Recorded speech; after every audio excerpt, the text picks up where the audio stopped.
Hey there, Papa's Posse. Don't forget about that QR code. Take you to my eBay, YouTube, and Instagram page. Spider-Man does whatever a spider can. Welcome back to the channel, Papa's Posse. It's time for Papa's Comic Books, Coffee, and more. Today we have Web of Spider-Man, number 24, 75 cents, back in 1987. Title of the story, High Stakes, by Dave Michelin and Len Kaminsky. Before we begin, don't forget this book and others are available on my eBay page, Papa's-Comic-Books. Let's hit that like button and subscribe to the channel. Okay, let's see what's going on here. High Stakes. Peter Parker, a.k.a. the Amazing Spider-Man, has traveled here to Atlantic City with Aunt May and her senior citizens group for a weekend of rest and relaxation. That's what he thinks anyway. Peter, I've never seen him like this. It worries me. $50 and another $50 in chips. My luck has got to get better eventually. Nathan, won't you come and join the rest of us? No, not until I win back what I've lost. I'll catch up with you later, Dale. Another $50 in chips. Come along, we came here to have fun, not to mope. Our senior citizens group even arranged for Peter to come along to make sure you'd enjoy yourself. He can have plenty of fun without you, without that old grouch. I know, but he worries me so. After that awful incident with those hoodlums weeks ago, I asked him to find another boarding house, but he hasn't been able to afford to move, and he's gambling away what little he has. That's the problem with gambling. You've got to know when to quit, to set yourself a limit. Like me, for example. On my budget, $1 is the most I can afford to lose. Well, here goes nothing. Not that I figured it'd do any good, not with my luck, but I had to at least try it anyway. Okay, that's it. I'm busted time too. Hey! Well, I'll be darned. I won. Cling, cling, cling. 20 minutes later. I can't believe how fast these slot machines ate my winnings. But I'll get it all back yet, just as soon as I cash in some of my emergency money. My luck's got to change before long. Wait a minute. What am I doing? Sheesh, nearly lost my mind for a minute. I think it's time I got out of here. Hey, anyone besides me up for an ice cream and a stroll on the boardwalk? Oh, that's a splendid idea, Peter. You go on ahead, May. We're going to see if there are any bingo tables here. All right, then we'll meet you later on. Bingo? Me, I gotta find someplace to sit down. My corns are killing me. Meanwhile, 30 floors directly above. Why, Owen, I do believe your backhand is improving. Your backhand. But then, again, so has mine. What in? It's some kind of flying freak. Plug-in. Oh, no, gentlemen, I think not. Look out. He's whipping up a tough wind with those wings of his. You are Owen Brusky, are you not? Of course you are. You own this establishment, do you not? Of course you do. State your business. Certainly. I have a business proposition for you. A most interesting proposition indeed. I'm listening. Quite simply, I can make you the wealthiest casino owner in the continent. Yes, the wealthiest. These ordinary seeing dice are made of peculiar plastic, of own invention of my own. They respond to a certain frequency of ultrasonic waves. They can be controlled by perhaps an elegant ballet of sevens or brisk tap dance of double styles, sixes. I could provide you with such talented dice and equally talented roulette wheels, slot machines, and wheels of fortune. Yes, quite versatile performer, they're plastic. And in the event I might be interested, just how much would be the price of this unusual plastic? Oh, very little indeed, considering its value. Only $1 million. Yes, quite a bargain. Ha ha ha. Amusing. Benson Garrard, show the gentleman out. He has ceased to be entertaining. Below, along the boardwalk. Oh, Peter, it's so nice to be seeing so much of you lately. What with your staying over in Queens last week and now coming all the way to Atlantic City with me? My pleasure, Aunt May. Believe me, I'm sure you'd rather be spending your time with people your own age instead of us old fogies. Hey, now, cut that out. Crash. I came along because I wanted to spend time with you. It's been way too long since, huh? Is there something the matter, Pete? Some kind of trouble coming down. What? Oh no, Aunt May. Nothing is wrong. Anyway, as I was saying, it's about time we got together for a while. I forgot she's a little hard of hearing these days. She didn't notice a thing, and neither should I. There's no reason for Spider-Man to go butting into other people's business, especially since I'm quitting being Spidey soon anyway. I better get used to minding my own business, and now is as good as any time to start. So what did you say? Oh no, that's a man up there. He's being slowly forced out the window. I can't just stand by and got to do something. Peter, what is it? Nothing. I gotta go find a men's room. I'll be right back. Sometimes I just don't understand that boy. I do wish he'd learn to relax. I'm sure all the nervous energy is bad for his health. If only he'd get a little exercise now and then. Yeah, oof.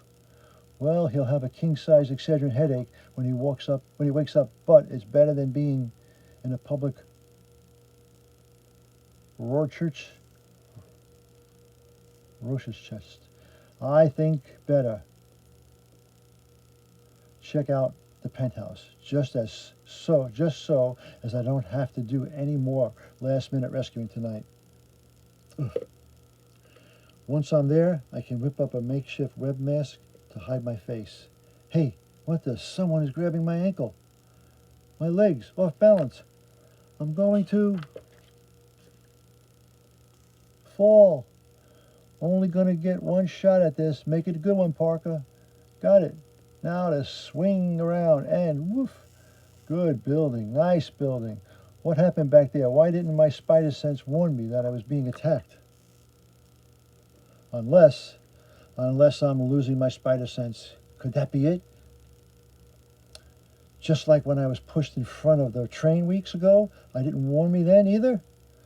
But it was tingling like crazy while I was falling. It just didn't warn me about whoever grabbed me. Could it be that my spider sense is working fine, but there's someone who can get past it without setting it off? Like with that punk ace, although he does not seem like his style, he would. He's gone, boss. Get the New York office on the phone immediately.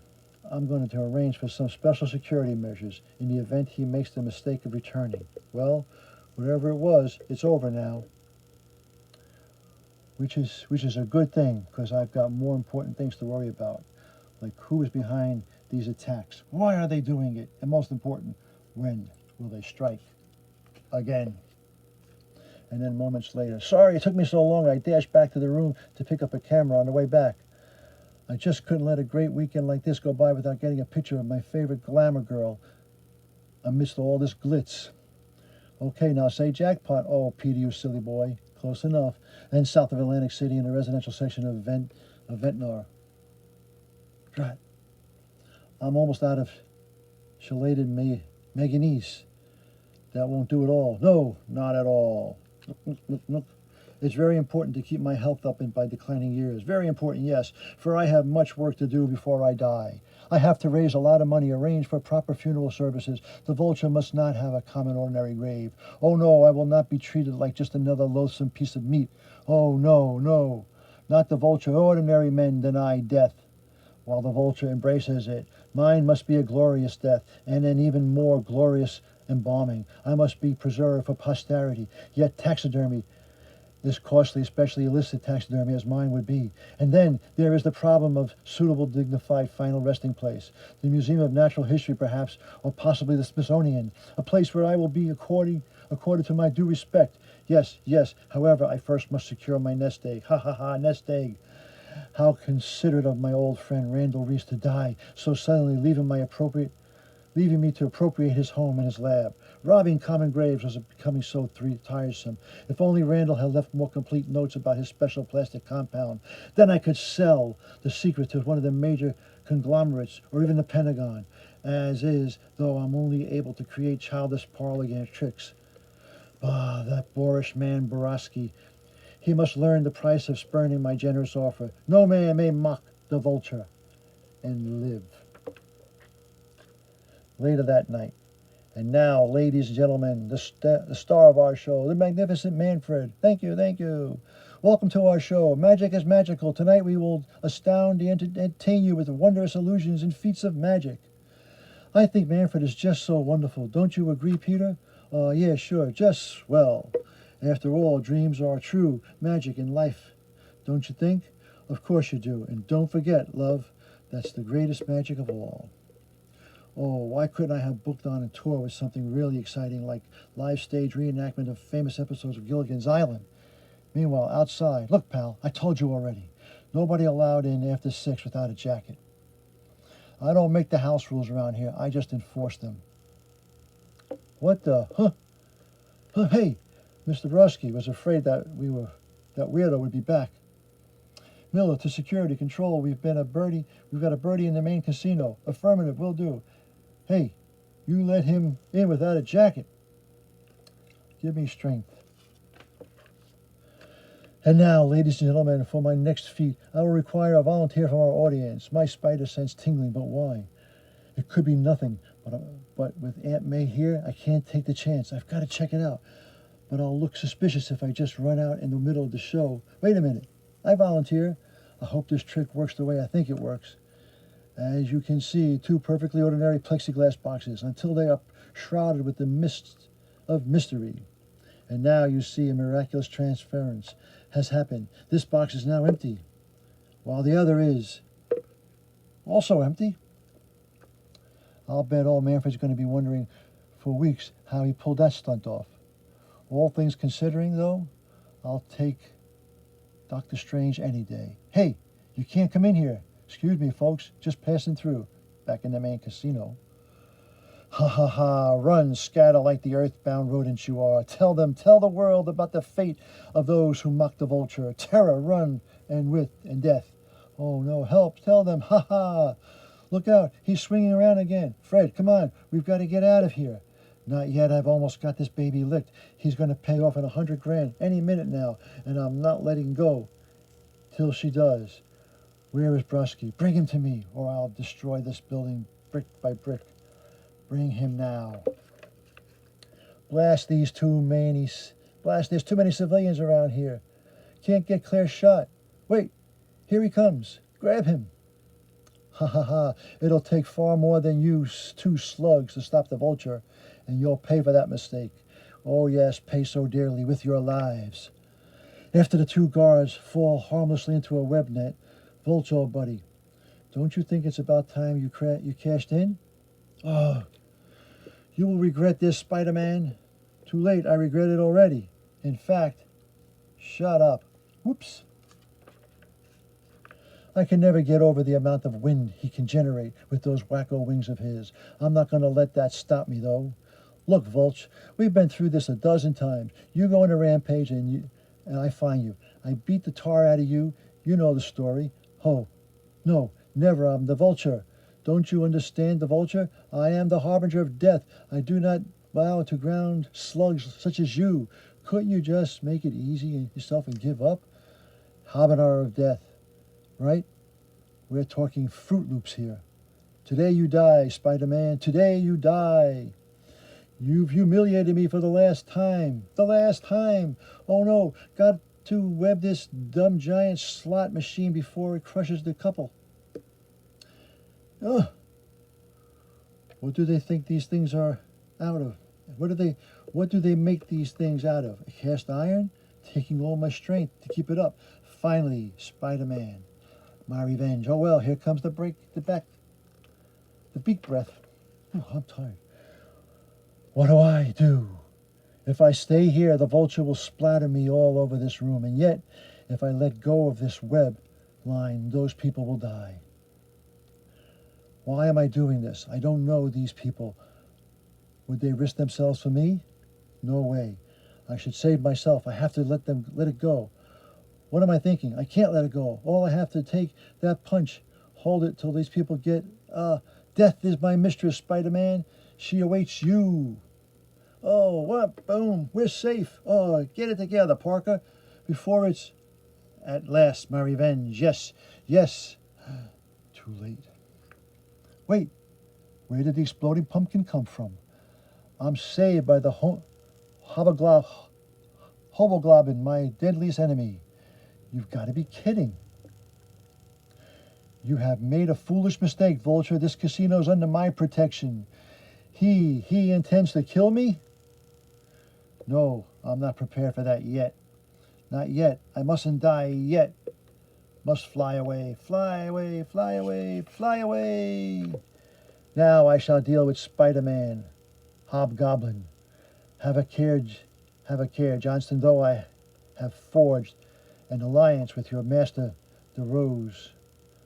That does not mean you may dictate my orders. No, sir, not orders. A reminder, you know as well as that we have far more pressing affairs back in New York. We can't afford a protracted battle. There is truth in what you say. Perhaps it would be best to finish the web slinger another time, slowly and at my leisure. So, Spider-Man, circumstances have granted you a stay of execution. Sheesh, he talks more than I do, but only a very short one. Phew. If I didn't live through it myself, I'd never believe it. First, Hobby saves my life, then he lets me go. Not that I'm complaining. There's just one thing I want to know. What the heck was the Hobgoblin doing in Atlantic City? Later, at the Owen Borowski penthouse, a hurried conference is being held. You have our appreciation for responding so quickly to all our assistance between Borowski's head of all organized crime in Atlantic City.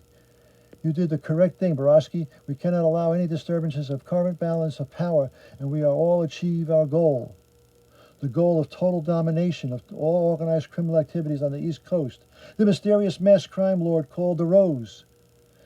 And DeRose's ally, the bizarre costume criminal known only as Hobgoblin. You're sure the Vulture won't be back? What about Spider-Man? His presence here is merely coincidental. He knows nothing of your operations here. There will be plenty of time to deal with him later. Come, Hobgoblin, we return to New York to implement the final stages of our plans. Man, I never thought I'd be happy to see the weekend be over with. I'm just glad Aunt May never knew about the danger her favorite nephew was in. Wish I could sleep as peacefully as she is, but I can't stop thinking about the mysterious someone who's able to cancel out my spider senses. About now, I've got to make amends with Joy Mercado after the fight we had.